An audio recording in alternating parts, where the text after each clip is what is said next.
বিশেষ পর্ব তুলে ধরেছেন। মঞ্চে বেশিরভাগ মায়েরা রয়েছেন। তো মায়েরা ভক্তির সম্বন্ধে শাস্ত্রে বলেছেন, মীরাবাই তিনিও গৃহস্থ আশ্রমে রয়েছেন। আপনার মনে হয়তো কষ্ট পেয়েছেন, দুঃখ পেয়েছেন, না, আপনাদের ভালোই বলেছেন। 4 বর্ণাশ্রমী যদি কৃষ্ণ নাহি ভজে, সকর্ম করিতে দ্বারা রৌরবে করি মতে। 4 বর্ণাশ্রম, ব্রহ্মচর্য, গার্হস্থ্য, বানপ্রস্থ, সন্ন্যাস। আপনার 2 নম্বরে রয়েছে গার্হস্থ্য, একে সংস্কৃত বলে গৃহস্থ।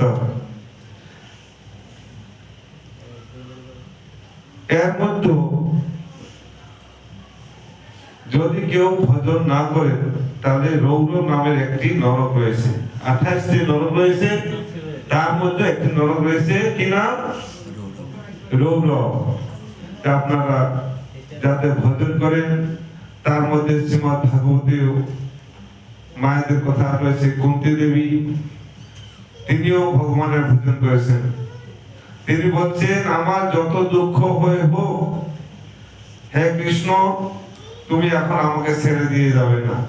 যখন যুদ্ধ শেষ, তাদেরকে রাজ্য দিয়ে ভগবান বললেন, এখন তোমরা রাজ্য তো চলা, এখন আমি দ্বারকায় যাব। কিন্তু কুন্তী দেবী বলছেন, আমার দুঃখ যত হয়ে হোক, তাহলে আপনাকে সঙ্গে পাবো। যখনই যাবো হে কৃষ্ণ, তখনই পাবেন।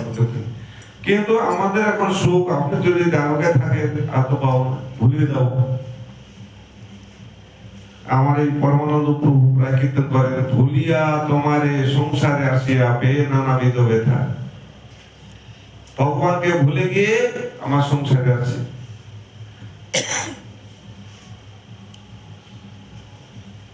কিভাবে মায়েরা ভজন করবেন? যখন সন্ধ্যা হবে বা সকাল হবে, ঠাকুরের ধূপ দীপ জ্বালিয়ে পূজা করে একটু প্রার্থনা করবেন। কিভাবে করবেন? শ্লোকে বলছেন, গৃহে গৃহে গোপবধূ কদম্বা সর্বে মিলিত্বা সমবায় যোগে পূর্ণানি নামানি পঠন্তি নিত্যং। গৃহে গৃহে, অর্থাৎ আপনার তো গৃহে আছেন, সন্ন্যাস আশ্রম তো নেই নাকি? ঘরে আছে তো? যারা ঘরে আছে তাদের জন্য বলছেন গৃহে গৃহে, মানে প্রত্যেক ঘরে ঘরে। কিন্তু এখন তো চলছে টিভি, তাই কি? গোপবধূ অর্থাৎ শ্রীরাম বৃন্দাবনে যারা গরুচরান, এদেরকে বলা হয় গোপ। আর যারা তাদের স্ত্রী, তাদেরকে বলা হয় গোপবধূ। সর্বে মিলিত্বা, ঘরে কারো 2 মেয়ে রয়েছে, 2 ছেলে রয়েছে, 2 যা রয়েছে, আছে না? একদিনকে নিয়ে, মালিক তো বাইরে থাকবে, কাজে যাবে, দোকানে রয়, কাজ চলে যায়। আমাদের কালেকশন যাবো, কে দেবে? মায়েরা তো দিবে। আমাকে কি কালেকশন দেবে? মায়েরা দিবে তো না বাবারা দিবে? তারা তো দোকানে রয়, মাঠে রয়, ঠিকই তো মায়েরা দিবে। তো সর্বে মিলিত এদেরকে নিয়ে পূর্ণানি নামানি পঠন্তি নিত্যম, যে ভগবানের নাম নিলে পাপ দূরীভূত হয়ে যায়। বলা হরি নাম সংকীর্তন কি জয়।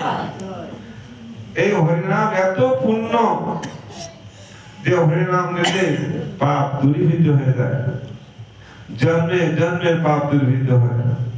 তাহলে এই নাম আমরা করবো কিনা বলুন তো? আরে না, বলুন তো, করবো কিনা? জোর সে বলো হ্যাঁ। কেউ বলছে না, মানে করবে না। জোর সে বলো হ্যাঁ। আর জোরছে? আরে না, তোমার কই বলি করবেন তো না? এই নাম সন্তানদের সবাই করবেন। মায়েদের কাজ, এরা যত তপ জপ করবেন, এই তপ জপ করে ভগবানকে সন্তুষ্ট করে গৃহের উন্নতি করতে পারবেন, ভগবানকেও পেয়ে যাবেন। আরেকজন রাজা ছিল, তার 2 স্ত্রী। বলবো? কইব? সেই রাজার নাম ছিল জয়োধ্যার রাজা তিনি পরবর্তীতে কালীয় সাপ হয়েছেন, কালীয় নাগ। তিনি এত অত্যাচার ছিল, সেই কালীয় হয়ে শ্রীরাম বৃন্দাবনে তার কালীয় সমস্ত জল বিষ করে দিয়েছেন। ওখানে যদি কেউ পান করেন, যে পান মারা যায়, গরু পান করলেও মারা যাবে, এবং উপর দিয়েও যেতে পারে না, আকর্ষণ করে। তো বলছেন পরিত্রাণায় সাধনাম বিনাশায় চ দুষ্কৃতাম, যে দুষ্কৃতি তাদেরকে ভগবান বিনাশ করে।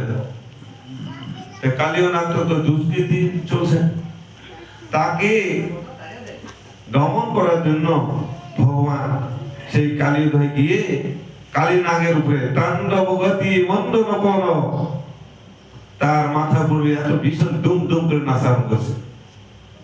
তাণ্ডব গতি মন্দন কর নাচত বনমালী, বনমালী কে কৃষ্ণ, আর ভগবান যাকে ধরে তাকে শেষ করে ছেড়ে দেবে। যত আছে কাউকে ছাড়বে না, কিন্তু মহাপ্রভু পরম দয়ালু। চৈতন্য মহাপ্রভু প্রাণে না মারে লোকারে, চাকাজ को मारेन नहीं, जोगाई माता को मारेन नहीं, चापाल गोपाल को मारेन नहीं।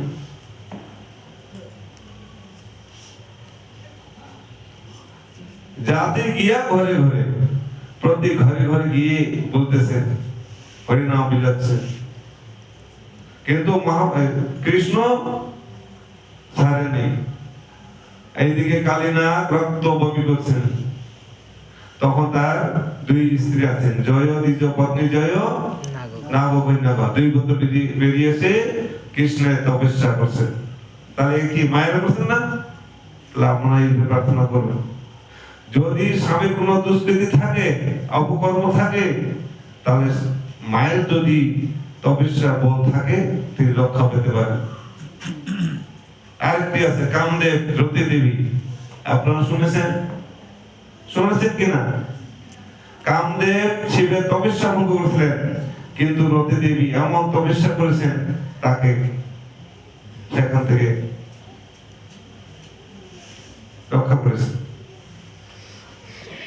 এই জন্য আপনারা শ্রীধাম বৃন্দাবনে আসবেন। কটা বলতে শ্রীধাম নবদ্বীপে আসবেন আগামী ফেব্রুয়ারি 25 তারিখ,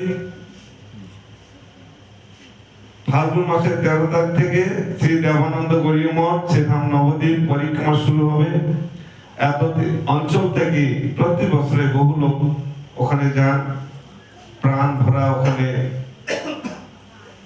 পরিক্রমা করে নিজের আত্মার কল্যাণ করেন।